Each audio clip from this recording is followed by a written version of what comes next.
Good morning, Packers fans. Aaron Nagler here with your Packers Daily Chat on the Cheesehead TV social channels. It is Thursday. The Packers had their one open practice for the week yesterday for organized team activities. We will hear from the offensive coaches later this afternoon, but right now it's time to talk to you fine folks, Packers fans worldwide. It's what we do here at Cheesehead TV. You know what else we do? We partner with people we like, gigs that we think are worthy of our time and attention, including Aaron Jones Youth Pro Camp. That's right. Head to aaronjonescamp.com. That's aaronjonescamp.com for all the information on Aaron Jones Youth Football Camp happening in Green Bay mid-July. You can use promo code CheeseheadTV to save 10%. That's promo code CheeseheadTV to save 10%. That's aaronjonescamp.com for all the information on Aaron Jones Youth Football Camp in Green Bay mid-July. Good stuff from Aaron. Good stuff from everybody in the comments. Good to see everybody. Hope everybody's doing well. I see Jeezy Baby has kicked us off with a very important super chat. First super chat, haha, I win. I'm the best. Thank you for your support, sir. Today, yes, you are the absolute best. I love thunder and lightning storms. I hear you, Janelle. Great to hear A.J. Dillon talking about thunder and lightning and the perception around himself and Aaron Jones heading into this season. And I thought his point was spot on in regards to, obviously, you look at A.J. Dillon and you think that's the thunder. And you look at Aaron Jones and you think that's the lightning. But they can both complement each other the way the other is best known for. A.J. can absolutely work in the passing game and make guys miss, has separation, can get out in open space and run away from guys. And Aaron Jones, we've seen time and time again, can be a very powerful back. Now, I don't think you want either one of those guys using those properties as their main focus, but it's nice to be able to switch things up and to keep defenses guessing. As we talked about yesterday, I think a lot of their usage will be dependent on who they are facing, what kind of scheme they're working against, how they think they can best attack them. But I love this idea, the tandem of Thunder and Lightning, A.J. Dillon and Aaron Jones. I'm all in on it. Aiden, what's up, man? Thanks for the super chat. Got some coffee, listening to Cheesehead TV, and I'm about to go fishing. Life is good. Go Pack Go. Go Pack Go, man. Enjoy. Hope you catch tons. A lot. I don't know what the proper nomenclature is, but hope it's a good day. Let's see. Joe Coin. We need to. Any idea where Silent G was yesterday? No idea, and I don't care because it's voluntary. Attendance taking, man. It's the worst. Yeah, I have no idea where Elton Jenkins was. I did love Devontae Adams on his IG. Had a nice picture of himself with presumably family or friends who were graduating. You know, people, they're living lives. This is voluntary. They want to go live their lives. It's cool, man. It's all good.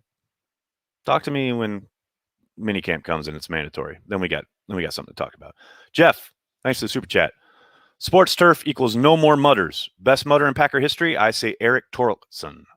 Jeff, I'm going to go with Edgar Bennett. Greatest I ever saw with my own eyes, but your mileage may vary. But I'm with you, man. I miss the old muddy tracks, muddy fields.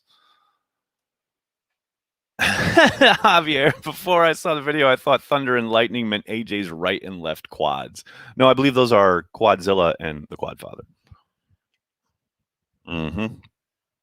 There's Dawson. He knows what's up. Edgar Bennett was a sweet mutter. No doubting that. Why don't the Packers just let Rodgers sit out this coming season and see what Love has? Frank, that might just happen. I mean, we'll find out. If Aaron wants to sit out and threaten retirement, Packers will move forward with Love. I think that's a distinct possibility. You'd be foolish to dismiss it. No doubt about it. Jeff, thanks for the super chat. In 72, the Pack was 10-4 and made the playoffs with second-year QB Scott Hunter. Regardless of Rodgers, Green Bay is undefeated so far.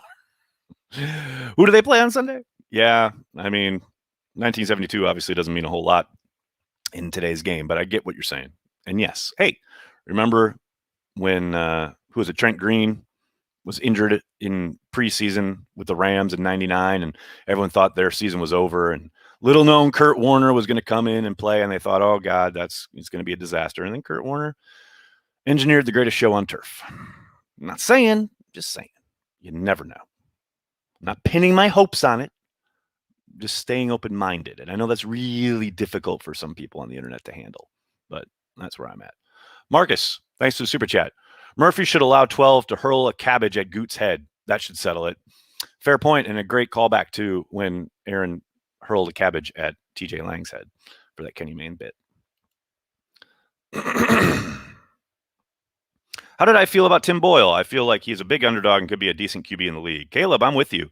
I said on Twitter a couple weeks ago, I was really surprised they let him go. I understand the need to elevate Jordan Love to number 2, etc. But man, he had a really good summer last year in camp. Looked fully in command of the offense, and I'm excited to see if he can give Goff a run for his money. And I know that sounds ridiculous, but I'm telling you, man, if he plays like he did last summer, he's got a shot. I think, yeah, I'm with you. I'm not sitting here telling you he's going to be a superstar in the NFL. Far from it. But I think he could be a serviceable starter. I really do. And we'll see how it shakes out in Detroit. I mean, Detroit's in the midst of a full-on rebuild, so maybe they give him a shot. We'll see. King gets burnt in OTAs. Chad, I knew someone would bring it up. I love it. I love it. Yep, no doubt about it. Eric Stokes also looked great. Neither one of them mean anything. Just so you know. Just so you're aware. They're in shorts. But hey, have at it. Get crazy. People love to complain.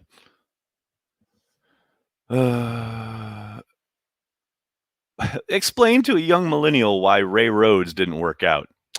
Blake, I know time is basically unlimited on the internet, but I don't have enough time for that. No, he didn't have a good command of the team, and he very much acquiesced to Brett on too much. And it was understandable, especially coming off the first kind of month of the season where Brett had miracle kind of ending comebacks, like 3 out of the 4 weeks, I believe.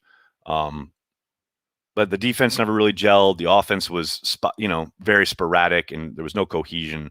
And the team, for the talent it had on hand, and it wasn't, I don't think, an insanely talented roster, but for the talent it had on hand, it certainly appeared like they underachieved. And Ron Wolf, in a very unusual for the NFL anyway, admitted that probably this wasn't the right call and pulled the plug after 1 year. Now, would Ray have come back and done better work down the line? It's possible. The man did win NFL Coach of the Year in Philadelphia. Not like he was a terrible football coach, but for whatever reason, Ron just thought it was a bad fit and moved on. JPO, thanks for the super chat. Just wanted to say I appreciate all your work. Next beer is on me. Thank you so much. That's really nice of you. Thanks for the support. Thank you very, very much. Andy Herman says Ty Summers was in at number 2 linebacker. Brandy has to hate to hear that. Brandy's having a heart attack over there. Man, they're just cycling through stuff, seeing who fits where. Talk to me in camp when the pads come on. That's when it matters. But as far as depth chart stuff right now, man, I do not read too much into it. Take it all with a huge monster grain of salt. Ray Rhodes quote, "We will look at the tape and clean it up for next week." Robin, that was pretty good. That's pretty spot on. Why don't more Packer beat writers do their own YouTube channel? Ben, because they're beat writers and I am not. Probably because they're busy. I know everyone just thinks they go to practice and then write some stuff and then they're done, but the job is very time consuming. And, and plus they just don't like it. Most of them. The whole reason the Green Bay Press Gazette hired me in the first place all those years ago was because they wanted someone doing video because their guys didn't want to do it and hated doing it. Man, I had to pull teeth to get Bob McGinn on video. Most of them just don't like it. They're writers. They're not about being in front of the camera, which is fine. It's cool. More room for all of us. It's all good. Hey, next better 85 Epps or Query. Oh, what a choice. Give me Query. The mullet alone puts him over the top. Do I miss anything from the beat nags? Yeah, I do. I miss kind of game day in the press box. I miss being on the road with the people that we worked with and around. I think I've said before, Tom Oates has stories for days, and I know he's retired now, so probably wouldn't be missing him at this point. But we used to sit next to each other in the press box on all the away games, and man, he's just a fountain of Wisconsin sports knowledge and stories, and He's just so much fun to talk to. Stuff like that I really miss. The other thing I really miss on the beat is staying with my folks and seeing them and getting my mom's cooking. But those are the things that really kind of stick out.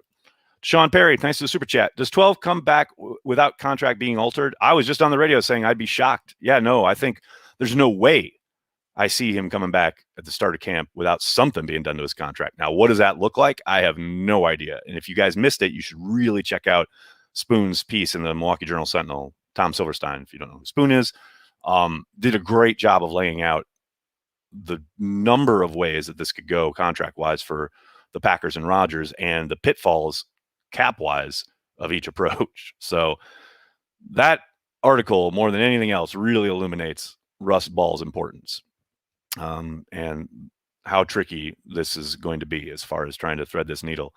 But yeah, I can't imagine Aaron shows up without something being done to that contract.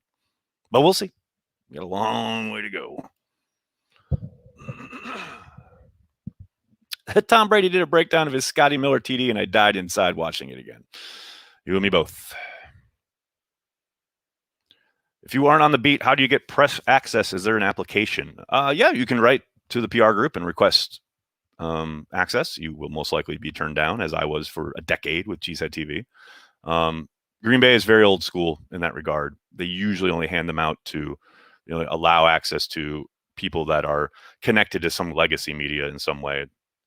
For example, I'm allowed in. I get my access through iHeart. Our partnership with iHeart is essentially what allows me to participate. It is kind of funny because when they first allowed me in after I was on the beat, it was the auspices of, okay, well, you're here and you're allowed in, but this is through iHeart, so you should be creating content for iHeart, and I don't at all.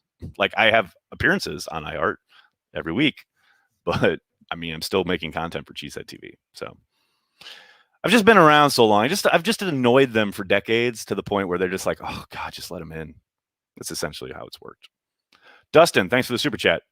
I've got a fever, and the only prescription is a Lebowski watch party. So get your rug ready and mark it 0 nags. I'm all in, Dustin. You know it. It's coming later this summer.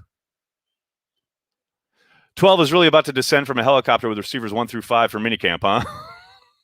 I know there was a helicopter over practice the other day. I'm all in. Anything could happen.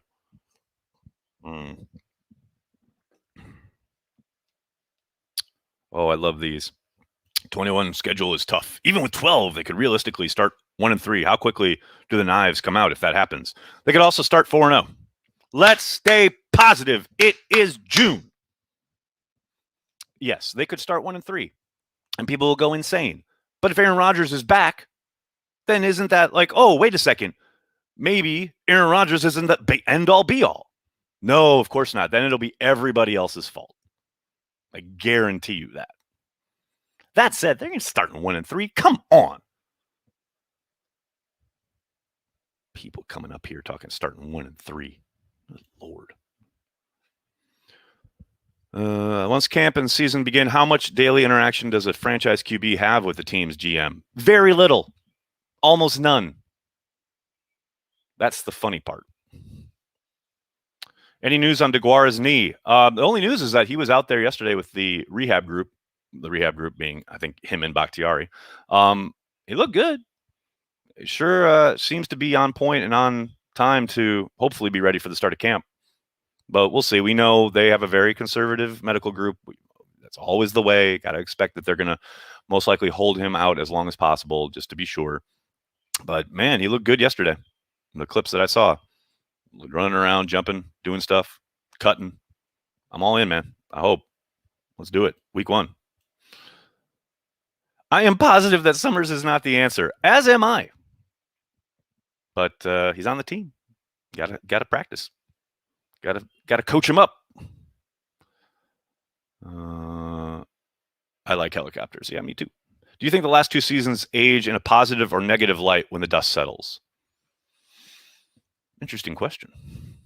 I mean, I guess it really depends on your outlook on life, right?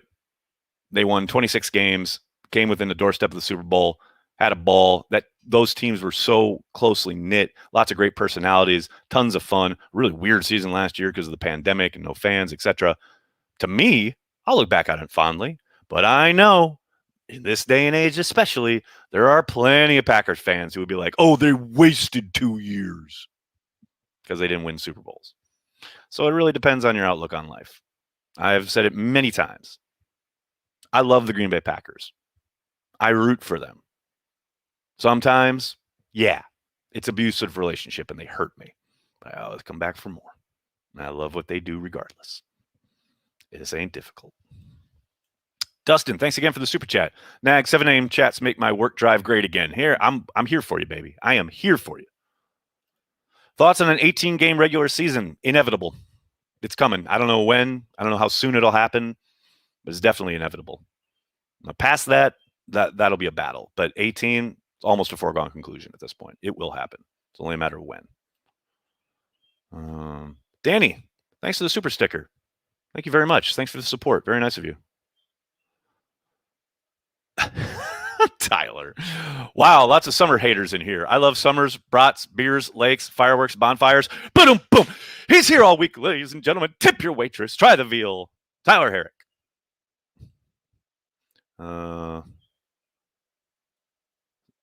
Summers will be the Tunyon of the defense. Lee, let's slow down a little bit.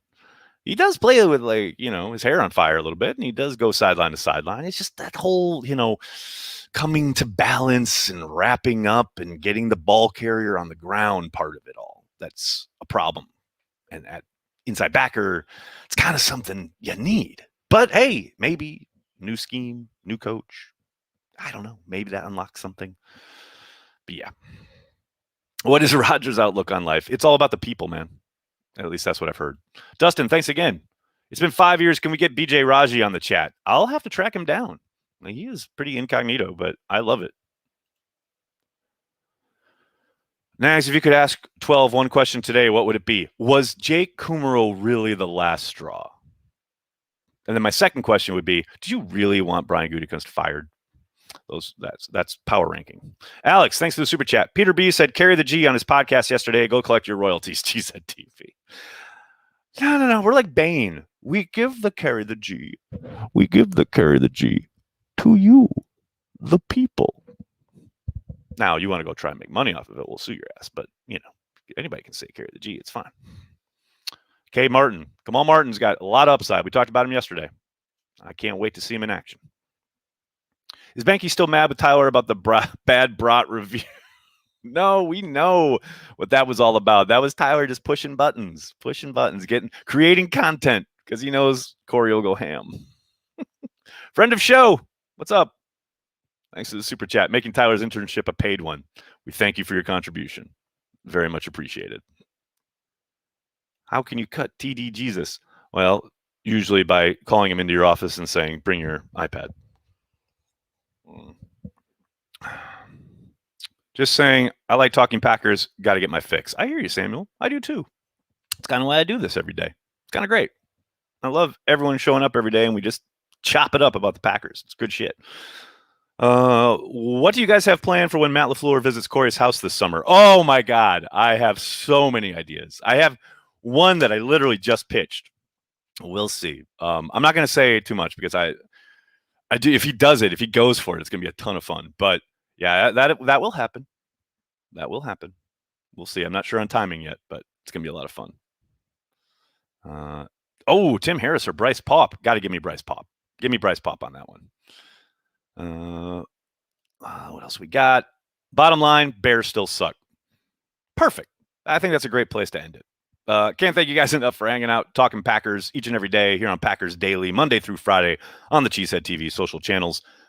We will, as I said earlier, be hearing from the offensive coaches this afternoon. Be on the lookout for headlines around that, even though you can't really say much. But we'll make it into content because that's what we do. Thanks a lot, everybody. Thanks you for your support, the super chats. Please do me a monster favor. Hit like on this video. Subscribe to the channel. Tell your friends and tell your family. Cheesehead TV. We are devoted to Green Bay Packers fans worldwide. Thanks a lot, everybody. Have a great day. Go Pack Go.